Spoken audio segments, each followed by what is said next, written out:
The crystalline halls of the Galactic Tribunal echoed with chittering laughter as Ambassador Velthek of the Quindari Empire rose from his bioluminescent seat. His 6 eyes gleamed with disdain as he addressed the human delegation, mandibles, clicking in amusement. Honor? Velthek's translator rendered his words with perfect contempt. These mammals speak of honor, while their species wages war against itself. They preach of codes, while their own kind starve in poverty. How quaint.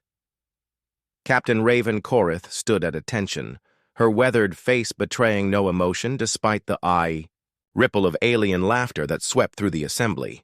Behind her, Commander Ashok Vendra and Lieutenant Kira Nethys maintained their disciplined silence, though their hands unconsciously drifted toward weapons that weren't there. Diplomatic protocols forbade arms in the tribunal. The hegemony's representative, a towering crystalline being called Nexus Prime, resonated with harmonic mockery. The humans speak of warrior codes, yet they surrender territories to avoid conflict. They speak of sacrifice, yet they abandon their own colonies when resources run low. What honor exists in such weakness? Velthek's translator crackled with static as his excitement peaked. Their warrior creed is nothing but primitive posturing, a relic of their savage past, dressed up in pretty words to hide their fundamental cowardice. The Zephyrian delegate, Whisper of Distant Stars, floated in her containment sphere, her gaseous form pulsing with colors that conveyed disdain.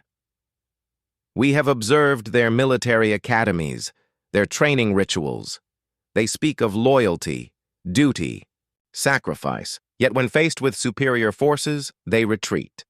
When offered better terms, they negotiate. Where is this supposed honor? Captain Korith finally spoke, her voice cutting through the alien mockery like a blade through silk. You speak of things you've observed but never understood. You see retreat and call it cowardice. You see negotiation and call it weakness. But you've never faced us when honor truly demanded we stand. Threats? Velthek's mandibles clacked with amusement. Even now, faced with 3 superior civilizations, the human resorts to empty bluster. How perfectly predictable. The Quindari Empire had conquered 47 worlds in the past century. The hegemony had absorbed entire star systems through economic manipulation and technological supremacy. The Zephyrians had existed for millennia, their collective consciousness spanning thousands of worlds. Each had encountered humans in their expansion. Each had found them manageable. Your species has potential. Nexus Prime's harmonic voice filled the chamber. But this obsession with archaic concepts holds you back. Honor, courage, sacrifice, these are luxuries civilizations outgrow. We offer you a choice. Abandon these primitive notions and join the galactic community as productive members, or remain isolated with your quaint warrior fantasies. Commander Vendra stepped forward slightly, his jaw tight. And if we refuse both options? The laughter that followed was like the sound of glass breaking in a vacuum. Velthek's 6 eyes fixed on the human delegation with predatory interest. Then you will discover what happens when children play with concepts beyond their understanding. The galaxy has room for useful species, not romantic fools. Whisper of Distant Stars pulsed with colors that needed no translation. They spoke of endings, of civilizations that had chosen poorly, of worlds that had valued honor over survival and found themselves scattered among the stars as cautionary tales. Captain Korith looked at each alien representative in turn, memorizing their faces, their forms, their dismissive certainty. Then I suppose you'll learn what human honor actually means, because you've just made a grave mistake. And what mistake is that? Velthek chittered. You've confused our restraint for weakness, our patience for cowardice, our willingness to negotiate. Korith's eyes hardened to steel. For surrender. The silence that followed carried the weight of coming storm. The attack came not with warnings or declarations. but with the systematic erasure of human settlements on the frontier worlds. The Quindari struck first, their bioorganic warships descending upon New Akron like a plague of metallic locusts. The colonists, farmers, miners, teachers, children never had a chance to surrender. They were simply processed. Admiral Lysander. Rex stood in the command center of the battlecruiser Indomitable, watching the feeds from the colony's final moments. Around him, his staff maintained professional composure, but he could see the fury building behind their carefully controlled expressions. Commander Indira Castellano, his tactical officer, spoke with a voice like winter frost. 18,000 civilians. They didn't even attempt to establish surrender protocols. They just harvested them. The hegemony's assault on the Kepler station followed 3 days later. Nexus Prime's crystalline fleets simply absorbed the mining platform into their collective, adding its resources and personnel to their vast economic empire. The 5,000 workers weren't killed. They were integrated, their individual consciousnesses subsumed into the hegemony's hive mind. The Zephyrians took a different approach with the research colony on Proxima Tertius. They simply enveloped the world in their gaseous forms, transforming the atmosphere itself into an extension of their collective consciousness. The researchers suffocated while their minds were harvested for scientific knowledge. Captain Korith had returned to Earth, but she wasn't the same woman who had stood before the tribunal. The mockery of human honor had been answered with genocide, and the galaxy was watching to see how humanity would respond. The answer came from an unexpected source. "Sir," Lieutenant Kira Nethys approached Admiral Rex with a datapad, her expression grim. "We're receiving transmissions from across human space. The colonies, the frontier worlds, even the core systems." "What kind of transmissions?" "Enlistment requests. Sir, they're not asking for revenge.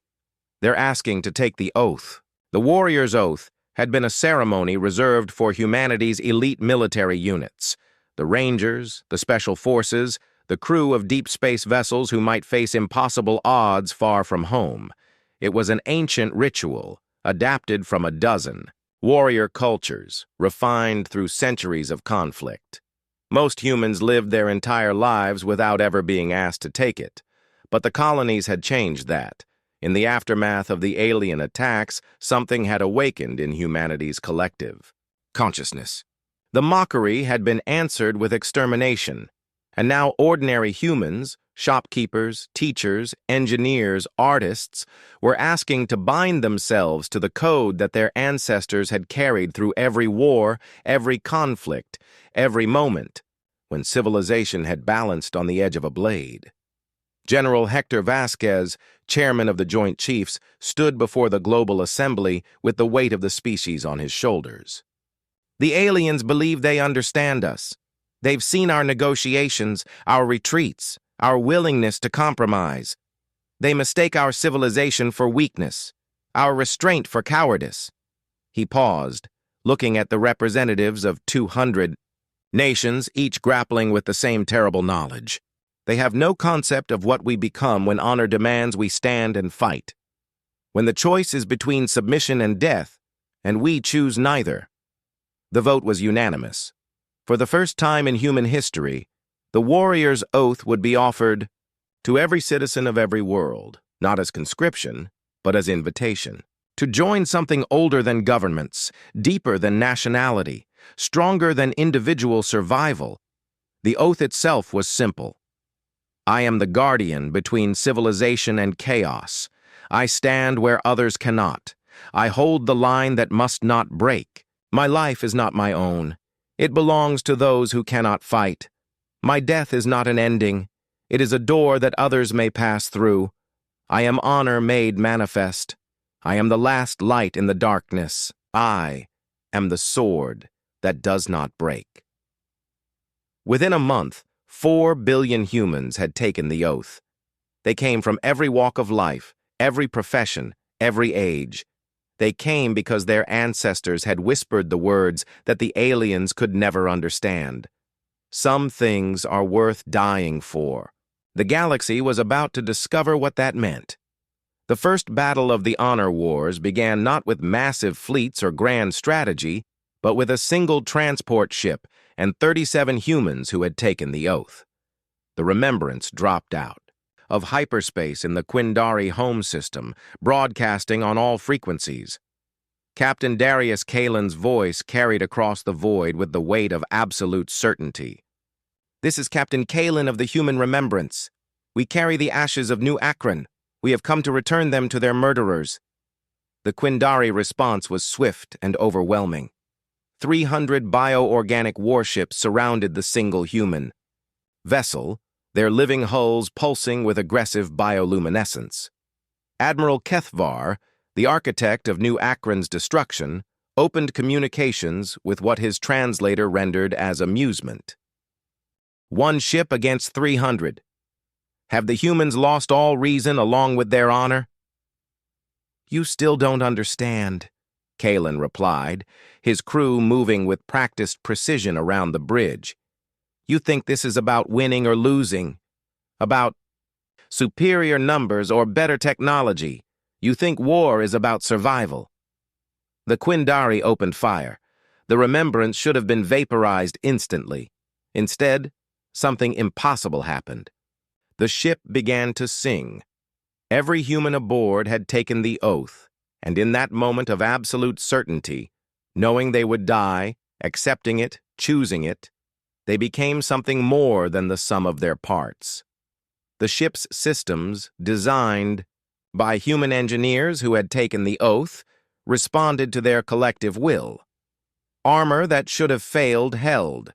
Weapons that should have overheated fired beyond their design parameters. A crew that should have died from radiation exposure as their shielding failed continued to fight. The remembrance carved through the Quindari fleet like a sword through paper, not because it was more powerful, but because its crew had accepted death and found something beyond it. They fought with the certainty of purpose that the aliens could never understand, the knowledge that their deaths would mean something. When the ship finally died, taking half the Quindari fleet with it, the explosion was visible from 3 star systems away. But more importantly, the galaxy was watching. Every species, every civilization, every collective consciousness saw the footage of humans who refused to surrender, who fought beyond all reason, who turned their deaths into weapons. The message was simple. This is what human honor looks like. When you force us to show you. The hegemony's response came next. Nexus Prime, the collective consciousness that had absorbed entire worlds, sent a fleet of crystal ships to the human core worlds. They would demonstrate the futility of individual resistance by converting humanity itself into part of their collective. They never reached Earth. Admiral Rex met them at the edge of the Sol system with a fleet that shouldn't have existed. Every shipyard in human space had been working around the clock, but that wasn't what stopped Nexus Prime cold. It was the realization that every human in the fleet, every pilot, every gunner, every engineer, had taken the oath. The battle that followed defied every tactical manual ever written. Human ships rammed crystal dreadnoughts, their crews singing the oath as they died. Fighter pilots whose engines failed continued their attack runs on pure momentum, firing until their life support gave out. When the Indomitable was boarded by hegemony forces seeking to integrate its crew, they found humans who refused to be absorbed, who maintained their individual consciousness through sheer force of will. Commander Castellano, mortally wounded, in the ship's corridors, looked at the crystalline beings trying to process her thoughts and smiled. "You can't absorb what we've already given away. Our lives belong to something you can't touch." The hegemony fleet withdrew, not because they were defeated, but because they had encountered something that challenged their fundamental understanding of existence. How do you integrate beings who have already surrendered their individual survival to something greater? But it was the Zephyrians who would learn the hardest lesson. Whisper of distant stars led their gaseous collective to envelope the human world of New Geneva, expecting to absorb another atmosphere, another population, another addition to their ancient consciousness. Instead, they found humans who had prepared for their coming. Every man, woman, and child on the planet had taken the oath. When the Zephyrians began to transform the atmosphere, the humans did something unprecedented. They exhaled in unison, breathing out their acceptance of death, their commitment to honor, their absolute refusal to submit. The Zephyrians, beings of pure consciousness spread across gas and energy, found themselves overwhelmed by the collective will of 8 million humans, choosing death over dishonor. The planet's atmosphere became a battlefield of wills, and for the first time in their species' existence, the Zephyrians encountered minds they could not absorb, spirits they could not break. New Geneva burned, but it burned with defiance that lit up the galaxy. The aftermath of New Geneva changed everything. 3 alien empires, each supreme in their own domain, had encountered something they couldn't process, couldn't absorb, couldn't break. Humanity's response to mockery hadn't been rage or revenge. It had been the demonstration of a principle that transcended survival itself. But the real transformation was happening in the spaces between stars, in the forgotten corners of the galaxy where smaller species had watched the great powers with fearful resignation for centuries. On the mining world of Kepler-7, the BlackHFY workers had labored under hegemony oversight for generations. They were a proud people once, with their own warrior traditions, but centuries of integration had dulled their spirits. That changed when the holovids of the Remembrance reached their world. Foreman Grixtal, his scaled hide scarred from decades, in the mines gathered his crew in the depths of the asteroid. Did you see? Did you see what they did?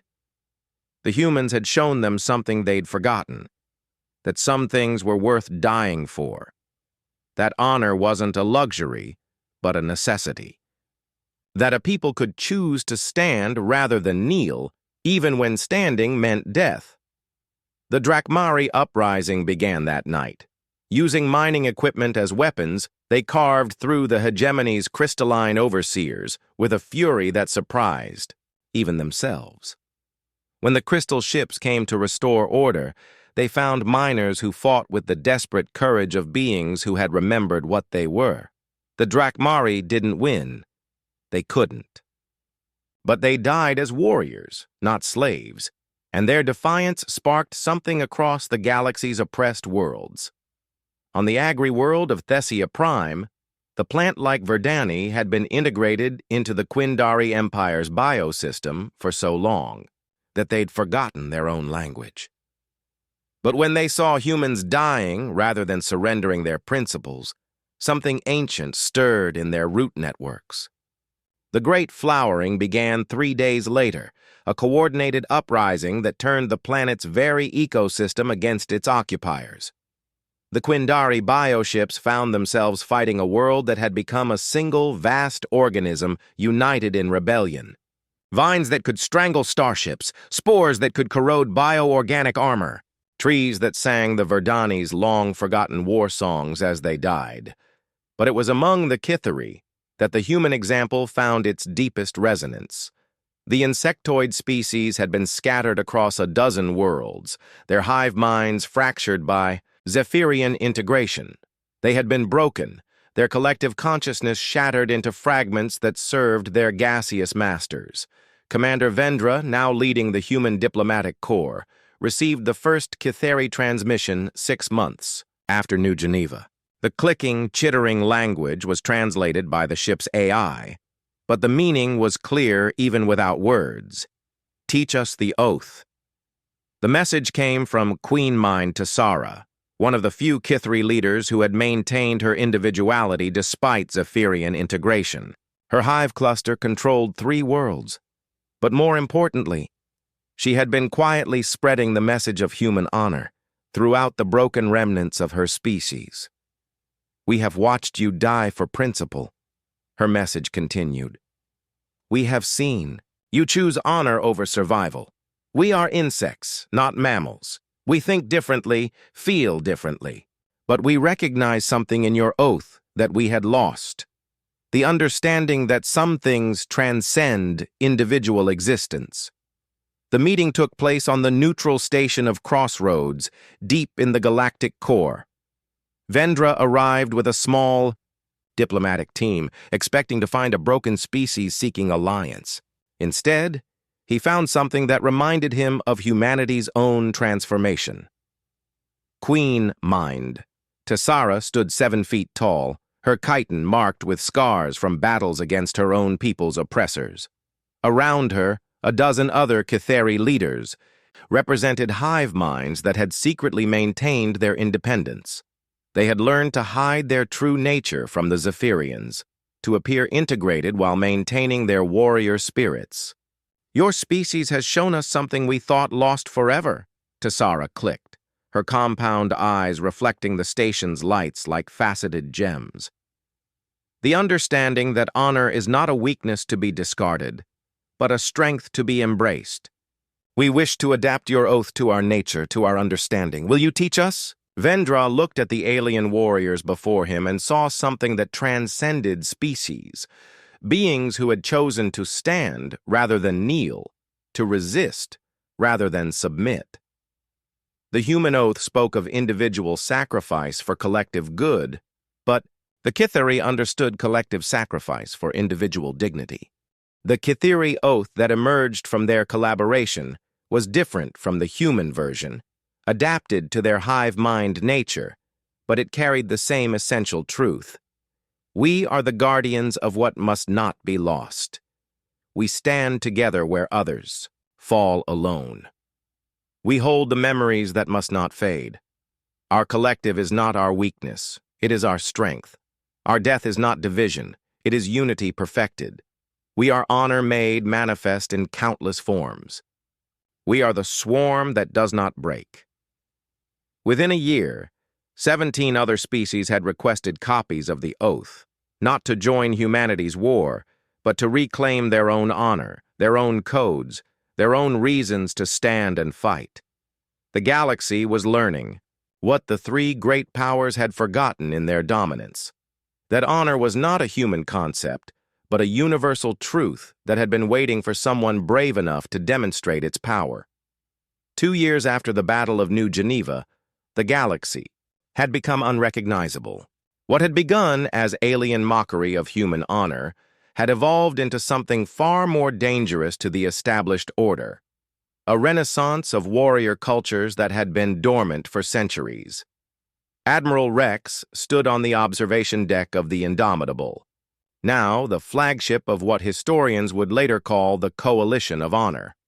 Around him, ships from dozens of species maintained formation, human vessels flying alongside Kitheri swarm ships, Drakmari mining barges converted to assault craft, and Verdani bioships that sang their war songs across the void. Intelligence reports coming in from across the 3 empires, Commander Castellano announced, her voice carrying the quiet satisfaction of someone who had seen the impossible become inevitable. The Quindari have lost 14 systems in the past month. The hegemony is reporting integration failures on 47 worlds. The Zephyrians are retreating. Retreating. The word would have been unthinkable 3 years ago. The Zephyrians, ancient beyond measure, had never retreated from anything. They had existed when the first stars were young, had absorbed civilizations that were already ancient when humanity was learning to make fire. And now they were pulling back from worlds where local populations had learned to resist absorption. Through pure force of will. The transformation hadn't been military, not primarily, it had been philosophical. Species after species had looked at humanity's example and remembered what they had been before the great powers had convinced them that honor was a luxury they couldn't afford. Captain Korith, now promoted to Commodore, commanded the First Honor Fleet, a mixed species force that served as both military unit and traveling academy. They would arrive at worlds under Imperial control and simply demonstrate. Show the local populations what resistance looked like, what it meant to choose death over dishonor, what it meant to live by a code that valued principle over survival. The Quindari are requesting a meeting, Castellano continued. Ambassador Veltec specifically wants to negotiate with you, Admiral. Rex smiled grimly. Veltec, the alien who had first mocked human honor in the Galactic Tribunal. The one who had dismissed their warrior's creed as primitive posturing. Set up the meeting. Let's see what he wants to discuss. The meeting took place on the same neutral station where humanity had first taught the Kitheri the oath. Veltec arrived with a full diplomatic entourage, but Rex could see the changes in him immediately. The six-eyed alien's mandibles no longer clicked with casual arrogance. His bioluminescent patches had dimmed to the subdued patterns that indicated stress among his species. Admiral Rex, Veltec began, his translator rendering the words with careful formality. I come to discuss terms. Terms? Rex settled into his chair with the easy confidence of someone who held the stronger position. What terms would those be, Ambassador? The situation in our territory has become untenable. 14 systems in open rebellion. Bioorganic infrastructure being systematically destroyed by populations that prefer death to integration. We are willing to recognize certain principles of conduct that we may have previously undervalued. Around the table, representatives of a dozen species listened with expressions ranging from satisfaction to barely contained anger. The Drakmari delegate, war leader Krixvan, spoke with the rough voice of someone who had lost family to Quindari bioprocessing. Principles you may have undervalued? You murdered entire worlds. You processed children into bioorganic paste. And now you want to negotiate because your slaves have learned to fight back? Veltec's mandibles clicked nervously. We acted according to our understanding of galactic norms. Efficient resource utilization, integration of useful biological material, standard practices that have been accepted for centuries. Accepted by whom? This from Queen Mind to Sara, her compound eyes reflecting the station's lights like cold stars. By the empires that benefited from such practices? Or by the species that endured them? The hegemony's representative, a crystalline being who identified itself as Node Primary 7743, resonated with harmonics that spoke of barely controlled frustration. The current situation is unsustainable. Economic efficiency has dropped by 47% across our integrated systems. Resource extraction has become impossible in regions where local populations have adopted resistance protocols. Resistance protocols, Vendra repeated, his voice carefully neutral. Is that what you're calling the oath now? The psychological contagion has spread beyond acceptable parameters, the Node Primary continued. Integrated populations are maintaining individual consciousness despite neural interface protocols. Collective harmony has been disrupted by subjects who refuse to surrender personal identity. We require consultation on managing these anomalies. Whisper of Distant Stars spoke last, her gaseous form contained within a diplomatic sphere that pulsed with colors that needed no translation. Defeat, confusion, ancient pride wounded by unfamiliar limitations. We have existed for 10 million years. We have absorbed the consciousness of a billion worlds. We have encountered every form of resistance, every type of rebellion, every species of defiance. She paused, her form shifting through colors that spoke of profound uncertainty. We have never encountered anything like this. Beings who welcome absorption, who accept the transformation of their physical forms, but who maintain something untouchable, some core of identity that exists beyond consciousness itself. Rex leaned forward, his expression serious. What you've encountered is the difference between survival and honor, between existing and living. You've spent so long being the dominant powers that you forgot what made you great in the first place, the principles that lifted you above mere survival. And now? Velthek asked. Now you have a choice. You can continue trying to maintain empires built on the subjugation of others and watch as every species you've dominated remembers what it means to stand and fight. Or, Rex gestured to the mixed group around the table. You can remember what honor means and join something greater than empire. The silence that followed carried the weight of civilizations balanced on the edge of transformation. The Galactic Tribunal convened for the second time in 3 years, but the chamber that had once echoed with alien laughter was now filled with a different kind of tension. Representatives from over 200 species filled the crystalline halls, and for the first time in galactic history, the three great powers were not dictating terms. They were responding to them. Admiral Rex entered, the chamber wearing the simple gray uniform of the Coalition of Honor, flanked by Commodore Korath and Commander Vendra. Behind them walked a procession that would have been impossible to imagine 3 years ago. Kithri Queen Minds, Drakmari war leaders, Verdani Grove speakers, and representatives from dozens of species that had spent centuries as subjects of the great empires. At the center of the chamber, 3 figures waited with the careful stillness of predators who had discovered they were no longer the apex of their food chain. Velthek's bioluminescent patches flickered with patterns that spoke of barely controlled anxiety. Node Primary 7743's crystalline form resonated with harmonics of deep uncertainty. Whisper of distant stars pulsed with colors that had no equivalent in any known language, the shade of ancient power confronting the possibility of irrelevance. The tribunal recognizes Admiral Lysander Rex of the Human Coalition, the chamber's automated systems announced. Rex stood, his weathered face bearing the scars of 3 years of constant warfare. I stand before you not as a human, but as a voice for something larger than any single species. 3 years ago, in this very chamber, our concept of honor was mocked as primitive posturing. Our warrior codes were dismissed as the fantasies of a backward species. His voice carried across the vast chamber with the weight of absolute certainty. You were wrong. The silence that followed was profound. In the galleries, representatives from species that had spent millennia as subjects held their collective breath. Honor is not a human concept, Rex continued. It is not limited to mammals or bipeds or any particular form of consciousness.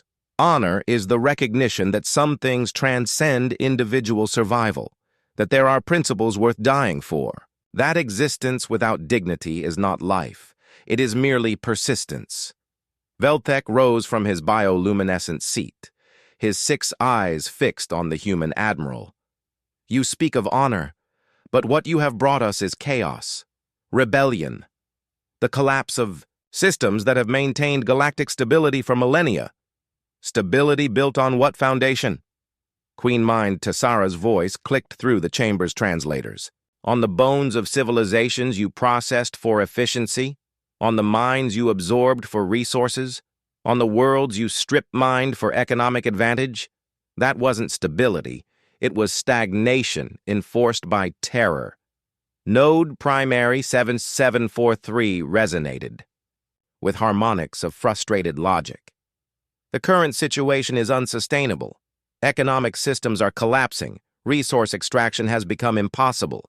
Integration protocols are failing across 47% of our territory. The mathematical certainty of our expansion models has been disrupted by variables we cannot calculate. Variables. War leader Krixvan's scarred features twisted into what might have been a smile. You cannot calculate the variable of beings who refuse to be variables, who choose to stand rather than be processed, who would rather die as individuals than live as components in your collective equations. Whisper of distant stars, finally, spoke, her gaseous form shifting through colors that spoke of profound confusion. We do not understand what has changed. We have absorbed the consciousness of beings from a billion worlds. We have integrated every form of resistance, every type of rebellion. But now you've encountered something you can't absorb, Vendra said quietly. You've run into the one thing that exists beyond consciousness, beyond physical form, beyond even life itself. And what is that? Whisper of Distant Stars asked. The choice to be more than what we are. The decision to live by principles that transcend survival. The understanding that honor is not something you possess, it is something you become. Velthek's mandibles clicked with desperate frustration. These are abstractions, philosophical concepts that have no practical application in galactic governance. How do you administer systems based on honor? How do you maintain order among beings who value principle over survival? The same way you maintain order among beings who fear death more than dishonor, Commodore Korath answered. You don't. You lead them. You inspire them. You give them something worth living for instead of something to be afraid of dying for. The chamber erupted in discussion. Not the chittering laughter of 3 years ago, but the serious deliberation of beings grappling with concepts that challenge their fundamental understanding of civilization itself. Admiral Rex raised his hand, and the chamber gradually fell silent. The Coalition of Honor offers the three empires a simple choice. You can continue trying to maintain your dominance through force, absorption, and economic control, and watch as every species you've subjugated remembers what it means to choose honor over survival. He paused, his eyes moving from one alien representative to another. Or you can join us in building something new, a galactic community based not on the dominance of the strong over the weak, but on the shared recognition that honor, in all its forms, across all species, is the foundation of true civilization. And if we refuse? Velthek asked. Rex's smile was cold as vacuum. Then you will discover what happens when three empires built on subjugation face a galaxy that has remembered how to fight. The vote, when it came, was not unanimous, but it was decisive. 5 years after the first mocking laughter had echoed through the Galactic Tribunal, the same chamber hosted a ceremony that would have been unimaginable to the beings who had dismissed human honor as primitive fantasy. The Covenant of Honor, a document crafted through the collaboration of over 300 species, was being signed by representatives of every major civilization in the galaxy. Admiral Rex, now bearing the title of First Speaker of the Coalition, watched as former enemies became unlikely allies. Velthek of the Quindari approached the signing table with movements that still carried traces of his species' natural arrogance, but his bioluminescent patches glowed with patterns of genuine respect. Admiral, Velthek said, his translator, rendering the words with careful formality. I must confess something that my species finds difficult to acknowledge. What's that, Ambassador? We were wrong.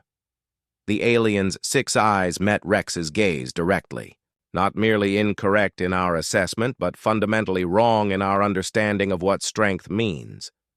We believed that the ability to destroy, to process, to consume was the measure of superiority. We never understood that true strength lies in the ability to choose restraint, to value something more than one's own survival. Behind Velthek, the Quindari delegation waited with the patient stillness of predators who had learned to hunt different prey. They had not abandoned their nature. They were still bioorganic supremacists at heart, but they had learned to channel that nature toward different ends. Instead of processing weaker species, they had become protectors of developing civilizations. Instead of consuming resources, they had learned to cultivate them. Node Primary 7743 approached next, its crystalline form resonating with harmonics that spoke of profound transformation. The hegemony has experienced what our collective consciousness terms a paradigm cascade. Our integration protocols have been revised. How so? Commodore Korath asked, joining the conversation. We have learned to integrate without absorbing, to add to our collective without diminishing the individuals who join us. Your concept of honor has taught us that true unity comes not from enforced conformity, but from willing collaboration between distinct consciousness entities. The transformation was visible in the hegemony's new structure, where once they had absorbed entire civilizations into their crystalline collective, they now offered voluntary integration, a sharing of knowledge and resources that preserved individual identity while creating collective strength. The process was slower, less efficient by their old standards, but it had produced something unprecedented, a collective consciousness that grew stronger through diversity rather than uniformity. Whisper of distant stars floated in her containment. Sphere, her gaseous form cycling through colors that spoke of ancient wisdom, finally understanding something new. We have existed for 10 million years, she said, her voice carried by harmonics that needed no translation. We have seen the birth and death of 1,000 civilizations.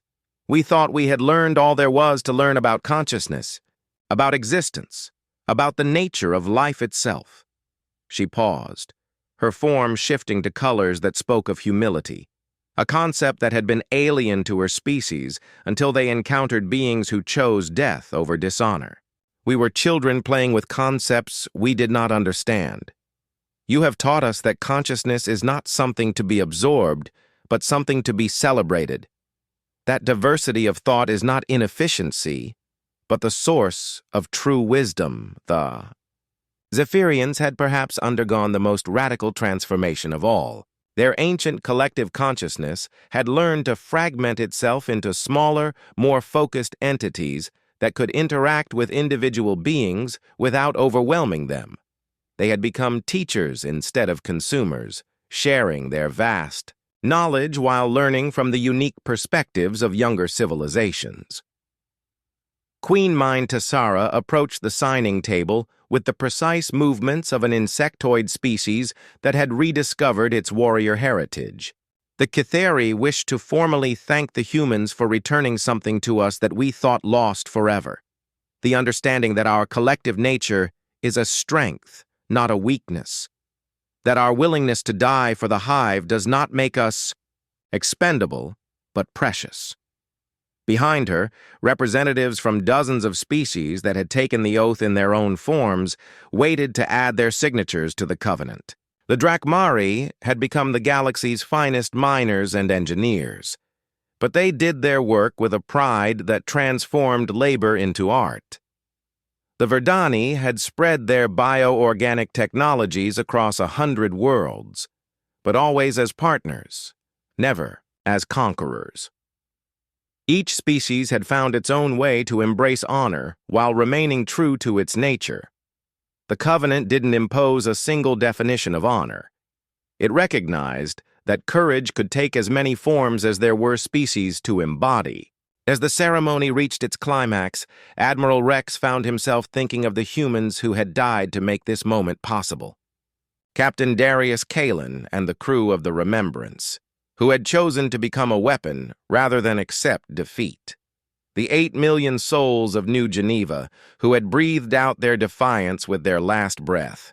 Every human who had taken the oath and discovered that honor was not about living forever, but about living for something greater than oneself. The covenant of honor is more than a treaty, Rex said, his voice carrying across the chamber to every representative present. It is a recognition that civilization is not built on the dominance of the strong over the weak, but on the shared commitment to principles that elevate all of us above mere survival. He gestured to the vast document that had taken 3 years to craft, its pages filled with the contributions of hundreds of species. This covenant establishes the fundamental rights that no civilization may violate: the right to maintain individual consciousness, the right to cultural identity, the right to choose one's own path, and the obligation to defend these rights for others. The signing began with the 3 former empires. Velthek's bioorganic stylus left glowing traces on the document as he committed the Quindari to a future where strength was measured not by the ability to consume, but by the willingness to protect. Node Primary 7743's crystalline touch left harmonic resonances in the document's structure, a pledge that integration would never again mean obliteration. Whisper of distant stars enveloped the covenant in her gaseous form, leaving molecular signatures that spoke of ancient wisdom finally understanding the value of youth and diversity. But it was the smaller species, the ones who had been subjects for so long that they had almost forgotten their own names, whose signatures carried the greatest weight. The Methani, whose crystal cities had been strip-mined for resources, now signed as partners in galactic development. The Oltek, whose hive minds had been fractured and scattered, added their mark as a unified people once again. The Terrani, whose ocean worlds had been drained for their water, signed as the guardians of 100 restored seas. As the last signature was added, something unprecedented happened in the Galactic Tribunal. The chamber, which had echoed with mockery 5 years ago, now resonated with something far more powerful, the sound of 300 species singing their own versions of the oath simultaneously. The humans sang the words they had carried from Earth. I am the guardian between civilization and chaos. I stand where others cannot. I hold the line that must not break. The Kithari clicked their harmony. We are the guardians of what must not be lost. We stand together where others fall, alone. We hold the memories that must not fade. The Drakmari roared their commitment. We are the strength that builds what others cannot. We dig deep where others fear to go. We forge the tools that others cannot break. The Verdani whispered their promise through root networks that spanned star systems. We are the growth that heals what others wound. We spread life where others bring death. We bloom in darkness where others cannot grow. Each species had found its own words, its own rhythm, its own way of expressing the same fundamental truth, that honor was not a burden to be carried, but a choice to be made, again and again, in every moment when principle confronted survival. Admiral Rex stood in the center of the chamber, surrounded by the representatives of a galaxy transformed, and felt the weight of responsibility settle on his shoulders like a familiar cloak. The war was over, but the real work was just beginning. They had torn down empires built on subjugation, but now they had to build something better in their place. The covenant is signed, he announced, his voice carrying the quiet satisfaction of someone who had seen the impossible become inevitable. But documents don't build civilizations. Principles don't enforce themselves. Honor is not a destination. It is a journey that we must choose to walk every day. He looked around the chamber, meeting the eyes, or optical sensors or compound lenses, of beings who had once been enemies and were now something far more valuable. Allies united by shared purpose. The galaxy that mocked human honor is gone. Rex continued. In its place, we have built something unprecedented, a community of civilizations united not by fear or domination, but by the shared recognition that some things are worth living for, worth fighting for, worth dying for. The ceremony concluded with a moment of silence for all those who had died to make this moment possible. Not just humans, but beings from every species who had chosen to stand rather than kneel, to fight rather than surrender, to die with honor rather than live in shame. As the representatives began to file out of the chamber, Commodore Korith approached Admiral Rex with a datapad in her hand. The first joint operations are already being planned.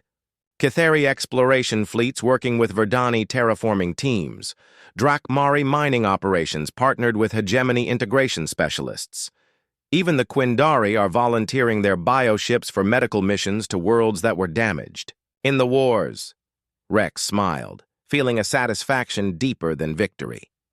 And the humans? Teaching, Korith replied. Every species wants to understand how we did it, how we maintained our principles under pressure, how we chose honor over survival and found something greater than either. What do we tell them? Korith's expression grew serious, weighted with the memory of every human who had taken the oath and meant it. We tell them the truth. That honor isn't about being fearless, it's about being afraid and standing anyway. That courage isn't the absence of doubt, it's the decision to act despite doubt. That the choice between survival and principle isn't made once, but every moment of every day. Admiral Rex nodded, looking out through the chamber's vast windows, at a galaxy that sparkled with the lights of 1,000 worlds, each now free to choose its own path, to maintain its own honor, to stand for its own principles. 300 species had learned what humanity had always known but sometimes forgotten, that civilizations were not built by the strong dominating the weak, but by the honorable inspiring others to become more than they ever thought possible.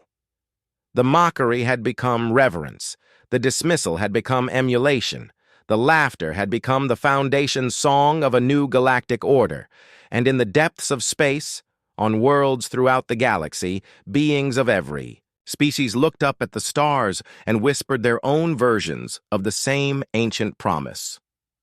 I am the guardian. I stand where others cannot. I hold what must not break. I am honor made manifest. I am the light that does not die. The galaxy had learned to live by humanity's code not because they were forced to, but because they had finally understood what the humans had been trying to show them all along, that honor was not a weakness to be exploited, but a strength to be shared. And in that sharing, they had all become something greater than they had ever been alone.